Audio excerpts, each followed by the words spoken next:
Now, if you speak, you're learning French, go to Haiti, go to France, go to Angola, go to some place, you know, when you get a chance, because there's no like huge French-speaking community in the Lehigh Valley, so you don't have the benefit I did, but you can learn your skills and you can develop them, and you know, I've been and él también habla español. He's another example of un gringuito que también.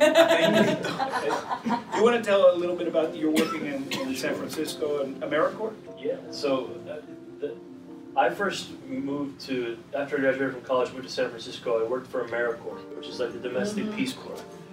And that was, ever hear of AmeriCorps? Has anyone heard? Yeah, we've had students here. Yeah, it was the best year of my life. I made like $12,000 for the whole year. I slept in a laundry room. It was crazy, and it was the best year. It was the first time that I was really started to be exposed to Latino communities. And I was living in the Mission District of San Francisco, which is largely Mexican, Central American. And then when I moved to New York for law school, I met this tall, handsome guy named Fred Rooney. And I was on the phone in the law school lobby, and I was talking in Spanish, and the security guard came up to me. He's like, "Hey, are you Latino?" And I was like, "No, I'm not Latino. I call myself Latingo. Gringo sangre, Latino de corazón." And he's like, "Yo, there's this guy you have to meet. He's just like you. He's a tall white dude that speaks Spanish perfectly." He's like, "His name is Fred Rooney." So I go home and I look up Fred Rooney on Google, because I was like, well, when I see Fred Rooney, I want to know that I want to know his face. So I met him. Like the next day, we were coming out. He was coming out of the bathroom. I was coming into the bathroom, and I was like, "You're Fred Rooney." He was like, you know, he's like, "Dude, this is like kind of creepy. You know, who are you? How do you know me? And why are you following me to the bathroom?" And so we just started to talk, and I said, you know, I have a passion for Latin American communities, and he said, we're going to do some great work together. And that first summer in law school, we created a project in the Dominican Republic, Dominicano. I lived in an orphanage with 125 kids.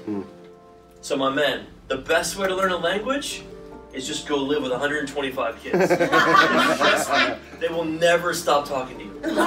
And from like 5 in the morning until 10 at night, I mean, the story was 5 in the morning, we'd get a knock on the door. I lived there in the orphanage with them. In La Romana. It would be like, they call me Brijan. Brijan! ¿Quieres jugar? And I'm like, dude, what time is it? They're like, 5 in the morning. I'm like, no, come back at 9. What felt like 5 minutes later, there's another knock on the door. And I'm like, is it 9 o'clock already? They're like, no, it's 5:15, but we want to play. So, you know, I lived there in the orphanage with these kids, learned Spanish, and I was truly, truly, truly moved by the warmth and the openness. And I think that, you know, my quick advice for anyone trying to learn a language is, don't be scared to look like an idiot. If you want to go to Egypt and you don't necessarily have $5,000 that you can spend in the time that you want to be there, you can find different organizations and projects and companies that you associate with, that you're connected to, and you can write them and be like, listen, I'm a 21-year-old student, I'm a 38-year-old student, my dream has always been to leave the US. I don't really have the financial resources right now to do that, but what I do have is time and energy. And so what I would be willing to do is, I'd be willing to run your social media account for you in exchange for you to pay for my flight and my apartment while I'm there for 3 months. And a lot of these organizations will easily be able to find the money to take care of your flight, take care of your accommodations, because what you have now is time and energy, and then all of a sudden you're there, you're meeting people, and you're doing a great job for this organization, and then you're graduating, and they're like, hey, can you come work full-time for us? And then you have the language on top of that, so if you wanted to come back, I mean, I worked for Mike Bloomberg when he was mayor of New York City. I got hired to run his re-election campaign volunteer training up in northern Manhattan for one reason. Actually, for 2 reasons. Number one, because I had a law degree, right? And number 2, because I spoke Spanish. And that, I always say, just like Fred said at the beginning, learning a second language or a third language opens up opportunities for you that you can't not even imagine are a thing. Learning Arabic would be massively helpful for you. You know, so even aside from learning the cultural situations happening, the language is so important, and there are many creative ways you can do that. I traveled because the model that I started in 2007 has now been replicated in 70 different places, and then I took it to the Dominican Republic in 2012, training young Dominican lawyers how to serve communities in La And then I started working in Pakistan, and then I was working in the Middle East. Doing the same thing? Yeah. Setting up the... Creating the programs. I mean, if you go online and you put my name in, it's an incubator. It's a legal incubator. Right. And they're training programs like doctors go through when they finish med school. They have to be trained to be able to really know how to practice medicine well. These help people as they're coming into the practice of law. When I got out of law school, I didn't have anybody to hold my hand, and it was a terrible experience. And so I wouldn't wish it on my worst enemy, and so that's really part of the reason I also wanted to help make it easier for people.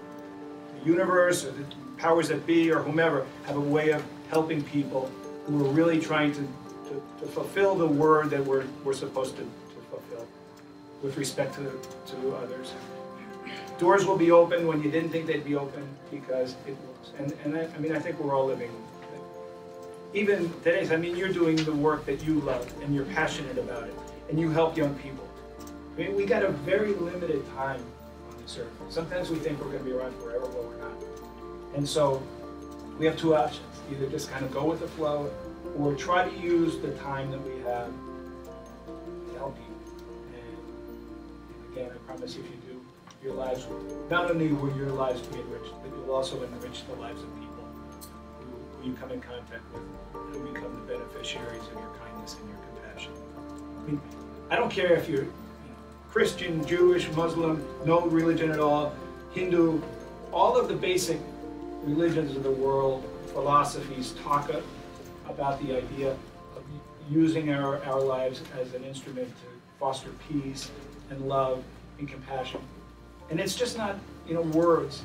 I see people all over the world who are doing that. And my life has been enriched beyond belief because I see people, once you connect with people, you find that everywhere you turn there's somebody who's trying to do the right thing. And the mere fact that you're here is, I hope that you figure you did the right thing by coming, and that maybe a little bit of what we're trying to say will sink in. And I'd love to know 10 years down the road, you'll say, hey, I'll be like, maybe looking for my teeth. Just a quick secondary thing to that is, listen. Just go and listen more than you talk, and you'll see. Ask the people, like, how can I help? What do you need? And maybe it's nothing. Maybe they don't need anything from you. Maybe you can't help, and that's okay too. The fact that you went in there and said like, hey, I'm here to like just share and join with you and do whatever I can. You already helped because you showed them that not all Americans want to come and like conquer always, So I just think your consciousness level is already there, and you're gonna just explode with goodness even more when you get there. Mi familia está en Honduras ahorita. Mis abuelos, mis primos, mis primas y todo eso, mis tíos y tías, todo. How old are you? I'm 20. The reason I ask is because when I was 19, I didn't speak Spanish. I mean, and I got to Colombia, and the woman where I lived would say, you want scrambled eggs in Spanish. And I'd say, yeah, but I didn't know what she was going to bring me. Then she'd say, you want scrambled eggs? And then I realized what was on the plate was scrambled eggs. So I said, yeah. And so, only reason I tell you that is because you're 20 years old. I didn't speak anything until I was really 19, 20. And if I could learn it and be on Don Francisco and on those shows, hablando español. Telemundo. Univision, all of them, I've been on them, and I've done, legal commentary. Like, if he says that something matters to him, and it's never about him, like he almost 0% of the time benefits from what he's doing, personally. Watching him work miracles, literally, saving kids' lives, getting them heart surgeries when they have no one in their country to do it, having raised funds for all kinds of different things. What I think is most inspiring for me about Fred, and why I love him so much, and why I'm so honored to be here, and thank you for allowing me to share some time with you, is that when your heart is in the right place, and when you really want something to happen because you believe that it's for the greater good, it almost always has a way of working itself out under two conditions. Number one, you have to explore every single door that you think is closed. So for all of you that have a dream, that have something you want to do, think about every single way you can make it happen. And number 2, let it be known to people what you want to happen. Like Fred is always saying, I have this, I have that, I have this project going on. That's how people know about him. So if you have a project that you care about, if you want to go to Egypt, start telling everyone that you meet that you want to go to Egypt. If you have a project you want to start in the Caribbean, start telling everyone that you meet that you want to start a project in the Caribbean. Because that's, you know, where it all happens. Your pastor friend that stay with you, that could be your next business partner in 10 years. Like the world, guys, the world is changing in terms of how we do business. It is no longer flat. It's no longer round. It is now flat. It is all connected.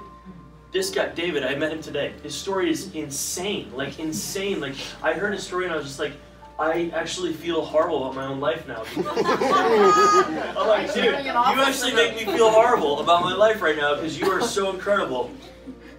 David in the Amazon could work with someone in the UK, could work with someone in South America, could work with someone in Cuba. Like, guys, it's all connected now. So believe in what you're doing, pursue it with every avenue possible, and then tell people. Like, you're just like Fred said, the world's not going to come to you. Your dream is not going to come to you. Whatever you want to have happen, you deserve the chance to have it happen, and the only way that it happens is you say it out loud. As many times as you can, to as many people as you can, and before you know it, when the intention is good, everything just starts to like conspire around you, and you're like, dude, is this really seriously my life? Yes. Yeah. If you build it, they will come. I believe it.